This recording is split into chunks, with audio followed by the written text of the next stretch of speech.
Salam Suksma Angling Dharma. Oke, kembali Guru Atu melanjutkan pencerahan. Bagi para sinar, mungkin sudah banyak yang tahu sejarah berdirinya LAD. Oke, kembali Guru Atu bercerita ke belakang dulu agar para sinar paham dan tahu bagaimana sejarah LAD secara rangkuman yang kecilnya.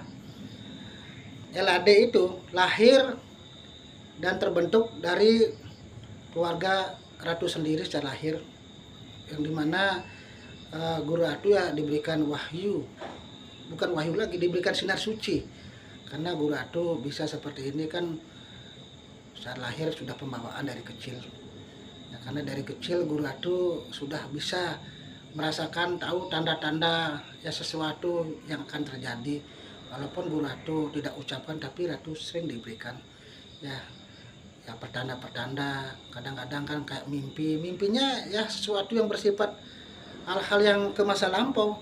Contoh misalnya Ratu berada di kerajaan bertempur melawan orang-orang jahat ya, untuk memperebutkan kotak.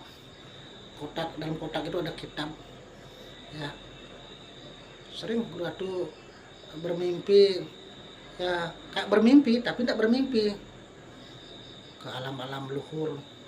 Pernah Guru Ratu 2 kali seperti mati suri. Kalau tidak salah tahun 95 Guru Ratu masih ada di Jakarta. Pulang kerja dari dulu, Guru Ratu kan kerja di Bekasi, di Matahari Lipu Cikarang namanya, di Bekasi Jawa Barat. Tahun 95 Guru Ratu masuk sore pulang, karena Guru Ratu kan rajin sembahyang. Dulu setiap jam 12 malam Guru Ratu memang dari kecil tanpa sepengetahuan orang, setiap jam 12 malam itu karena tidak ada yang mengajari, emang niat sendiri jam 12 malam pasti meditasi dulu. Begitulah cara Guru Ratu dulu untuk ya menyambungkan diri pada Tuhan. Walaupun sejatinya kalau kita belajar ke Tuhan lebih luas, Tuhan itu kan ada 24 jam, kapanpun kita bisa berdoa dan kapanpun kita bisa sembahyang, kita bisa menyambungkan diri pada Tuhan. Apalagi sudah Guru Ratu ajarkan sekarang ajaran spiritual Suksma Ang Dharma. Tuhan itu tidak jauh dari diri kita, beliau juga dalam jiwa kita, yang kita juga harus membakti ke dalam. Dengan cara apa? Di setiap kita mau melakukan apapun, mohon izin, mohon doa, restu dulu pada beliau. Di samping kita tetap maturan seperti biasa, baik maturan sehari-hari maupun hari tertentu dan yang lainnya. Guru Ratu dari kecil tanpa sepengetahuan siapapun ya, jam 12 malam pasti ya, kadang-kadang sampai 30 menit sampai 1 jam, sampai merasakan nyaman, kebiasaan itu ya, karena itu hal yang positif. Karena dari kecil Guru Ratu itu merasakan diri itu selalu bawaannya sedih terus. Sedih dalam artian lebih banyak memikirkan orang lain, padahal kita sendiri hidup kita belum tentu lebih baik, lebih bahagia dari orang lain. Begitu jiwa Guru Ratu dari dulu, selalu punya perasaan kasihan aja sama orang ya. Cerita kembali ke tahun 95 pas Guru Ratu habis sembahyang ya, menyatukan diri pada beliau. Ratu mau tidur, belum tidur tapi tiba-tiba roh Ratu lepas.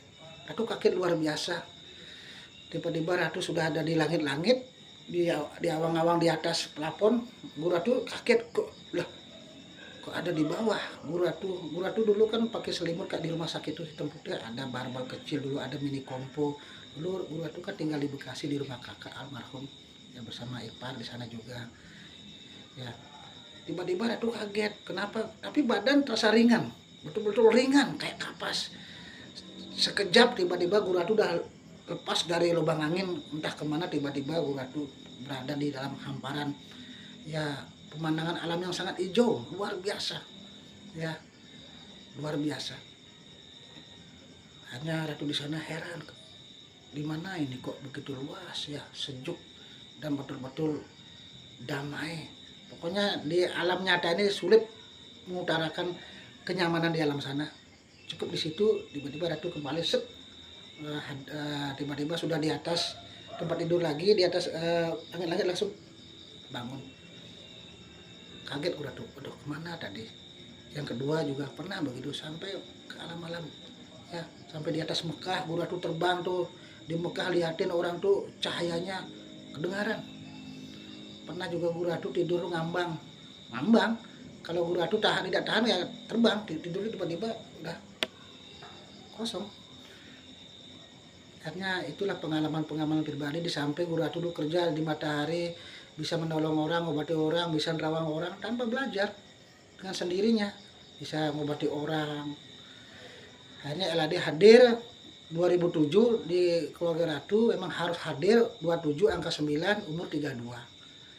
Ratu hadir dengan cara apa? Ratu yang mengutarakan pada keluarga besar, terutama kan keluarga Dadio, biar mereka paham dan tahu bahwa Guru Ratu nanti seperti ini, biar mereka tidak akhirnya kaget, walaupun ada pro dan kontra dalam 1 tahun.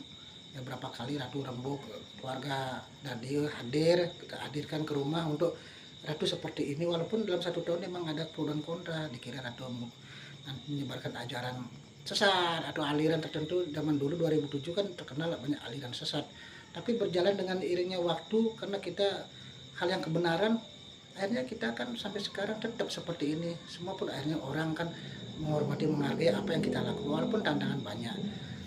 Dalam perjalanan Guru Ratu untuk mendirikan LAD itu dari keluarga Guru Ratu dulu tuntun, dari keluarga ipar, semuanya dari kiri kanan. Tapi Guru Ratu dalam 1 tahun itu banyak pamer kesaktian juga, terutama pada ponaan yang Guru Ratu kasih dulu. Si Sinar Kadek Dwi namanya, ponaan Guru Ratu, dia anak dari kakak.